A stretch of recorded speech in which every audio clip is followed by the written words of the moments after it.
Hello everyone, welcome to our YouTube channel. और आज हम बात कर रहे हैं कि आप कैसे EMRS TGT कंप्यूटर साइंस का प्रीलिम्स एग्जाम जो है क्वालिफाई कर सकते हैं। ठीक है, तो चलिए स्टार्ट करते हैं।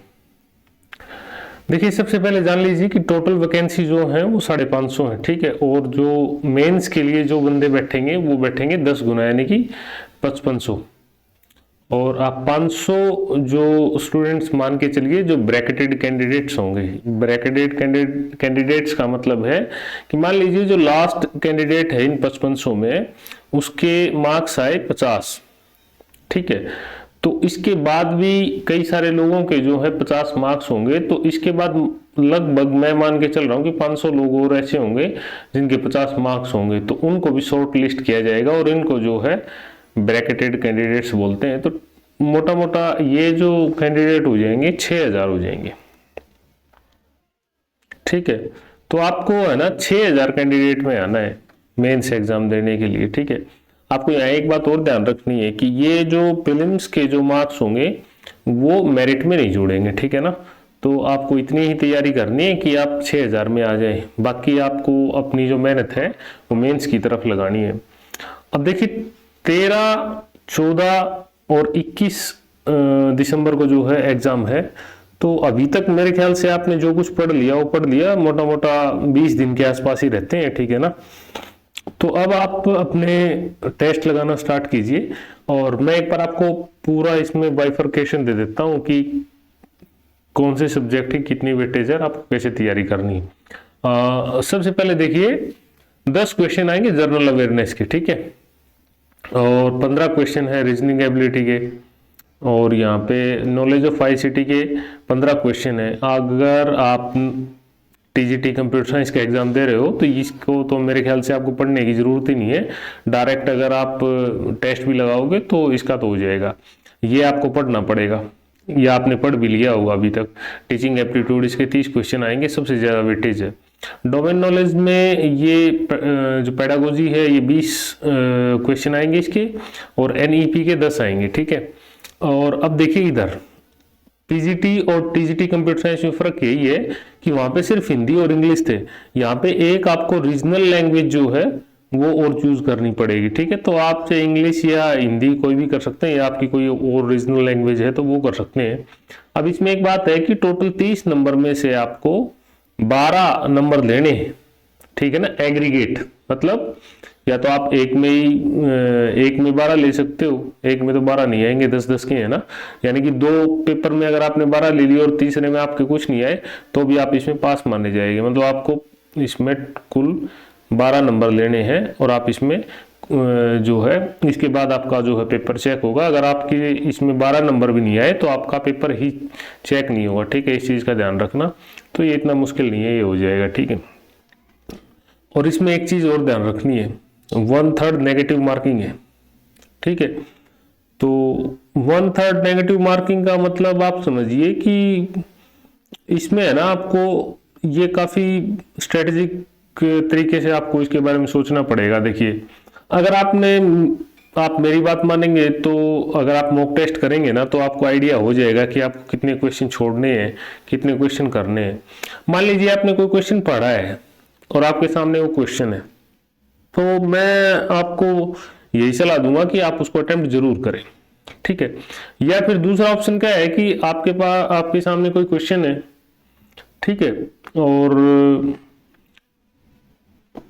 उसमें से उसके जैसे 4 ऑप्शन होंगे और कोई एक ऑप्शन उसमें से अगर एलिमिनेट हो रहा है तो भी आप उसको जरूर अटेम्प्ट कीजिए। ठीक है, तो उसमें आपके ठीक होने के चांसेस ज्यादा होंगे। वैसे भी आपने अगर एक क्वेश्चन सही कर लिया ना तो 3 क्वेश्चन गलत करने की आपको वो मिल जाती है छूट, यानी कि टोटल 4 क्वेश्चन है, और 4 में से अगर आपका एक का तुक्का भी लगता है और 3 के तुक्के नहीं लगते तब भी आप नो प्रॉफिट नो लॉस में रहेंगे। और कहीं आपके 2 क्वेश्चन अगर ठीक हो गए तो फिर तो आपको प्रॉफिट ही प्रॉफिट है। तो ये काफी सोच समझ के जो आपको निर्णय लेना होगा कि आपको कितने क्वेश्चन छोड़ने हैं, कितने करने हैं। ये सारी चीजें आप जब टेस्ट देंगे तो पता चलेगा। ठीक है, तो अब आपको इनमें से क्वेश्चन कितने करने का है। देखिए, अभी 20-22 दिन रहते हैं तो आप इतना कर सकते हैं। देखिए, मेरा मानना क्या है कि जनरल अवेयरनेस के 10 क्वेश्चन आएंगे। तो आप इसको मल्टीप्लाई बाई 100 कर लो, यानी कि टोटल 1000 क्वेश्चन आप जो है जनरल अवेयरनेस की प्रैक्टिस कर लो।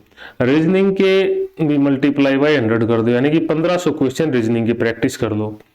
नॉलेज ऑफ आईसीटी के भी जो है आप मल्टीप्लाई बाई 100 और 1500 क्वेश्चन इसके प्रैक्टिस कर लो। टीचिंग एप्टीट्यूड के भी जो है आप 3000 क्वेश्चन प्रैक्टिस कर लो। और इधर जो है पेडागोजी के 2000 क्वेश्चन, ठीक है, और एनईपी के 1000 क्वेश्चन। और इसका आपको इतना नहीं करना है, इसको आप 50 कर लीजिए, यानी कि 1500 क्वेश्चन हिंदी इंग्लिश और एक जो भी सब्जेक्ट आप लें रीजनल लैंग्वेज का लें या जो भी लें उसके क्वेश्चन टोटल मिला के 1500 क्वेश्चन प्रैक्टिस कर लें। अगर इतना आपने कर लिया तो आपका एग्जाम आराम से क्वालिफाई हो जाएगा। प्रीलिम्स में आपको ज़्यादा कुछ करने की जरूरत पड़ेगी नहीं, ठीक है। इतना अगर आपने कर लिया तो आप आराम से कर जाएंगे। तो अब एक बात ये आती है कि भाई इतना तो चलो हम कर लेंगे, लेकिन करें कहाँ से, उसके बारे में मैं आपको बताऊंगा। तो उससे पहले मैं आपको एक चीज बता देता हूँ। एक तो देखिए सेफ स्कोर का ये रहेगा कि हम टारगेट क्या मान के चलें इस एग्जाम में। तो टीजीटी में ना वैकेंसी अच्छी खासी है और लगभग 6000 जो कैंडिडेट्स हैं इसमें शॉर्टलिस्ट होंगे। तो मेरे ख्याल से आपके कहीं भी 55 to 60 मार्क्स अगर टेस्ट में बन रहे हैं ना, तो जो है आप ये आपके लिए एक सेफ स्कोर होगा, ठीक है। अगर आप इतना स्कोर कर पा रहे हैं तो आपके लिए अच्छा है, आप फिर क्वालिफाई कर जाएंगे, ठीक है। एक तो बात ये नेगेटिव मार्किंग का मैं आपको बता ही चुका हूं कि 1/3 नेगेटिव मार्किंग है, आपको उसको कैसे डील करना है, ठीक है। अब बात आती है कि भाई इतने सारे जो क्वेश्चन हैं आपने बता दिए लगभग सभी सब्जेक्ट के 100 गुना, तो भाई इतने सारे हम करें कहां से। तो देखिए सबसे सही जगह क्या होगी कि टेक्स्ट बुक पे आप जाएं, ठीक है। इसका जो सब्सक्रिप्शन है ना ज्यादा कॉस्ट नहीं करेगा आपको, मुश्किल से 300 या 400 रुपए के आसपास आपको पड़ जाएगा, ठीक है।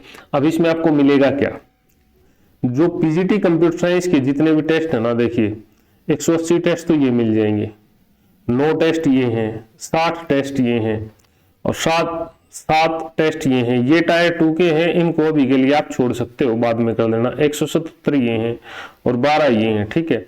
इसमें आपको फुल टेस्ट भी मिलेंगे, ठीक है ना, इसमें आपको फुल टेस्ट भी मिलेंगे। दूसरा पीजीटी का भी सेम सिलेबस ही है, ठीक है, तो उसके अलग से टेस्ट है। आप अगर आपका टाइम बचे तो आप वो भी अटेम्प्ट कर सकते हैं, प्रीलिम्स के लिए तो सेम ही है ना। और सबसे इंपॉर्टेंट बात क्या है, आप एग्जाम में बैठने से पहले कम से कम 10 जो है फुल लेंथ मॉक टेस्ट जरूर अटेम्प्ट करके जाए, ठीक है, ताकि आपको एक हैबिट सी हो जाए एग्जाम देने की। और जो कई लोगों को घबराहट होती है ना एग्जाम में, वो ना हो, ठीक है। ये सारी चीजें आप करके जाएं, आपका एग्जाम बिल्कुल आराम से क्लियर हो जाएगा।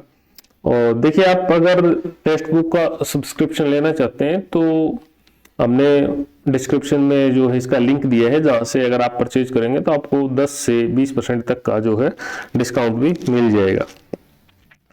तो आज के लिए तो यही था। अगर आपका कोई डाउट हो इसमें, आप जानना चाहते हो कि कुछ भी आपका कोई डाउट हो तो आप कमेंट कर सकते हैं, ठीक है। और मेंस की तैयारी के लिए भाई चैनल को सब्सक्राइब कर लें। मेंस की तैयारी के लिए नहीं, मेंस की जबरदस्त तैयारी के लिए, ठीक है।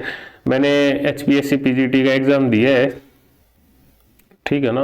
और ये जो सिलेबस इसमें दिया हुआ है ना ईएमआरएस में, ये हमने कई बार कर रखा है, एक बार नहीं कई बार। और खूब सारे जो है सब्जेक्टिव टेस्ट लिख रखे हैं। तो आपकी जो तैयारी है ना हम बहुत अच्छे से करा देंगे और सारी चीजें बता भी देंगे कि इसमें आपको कैसे क्या करना है, ठीक है ना। तो चैनल को सब्सक्राइब जरूर कर लें मेंस की तैयारी के लिए, ठीक है। बाकी बातें आप कमेंट में बता सकते हैं। Thank you.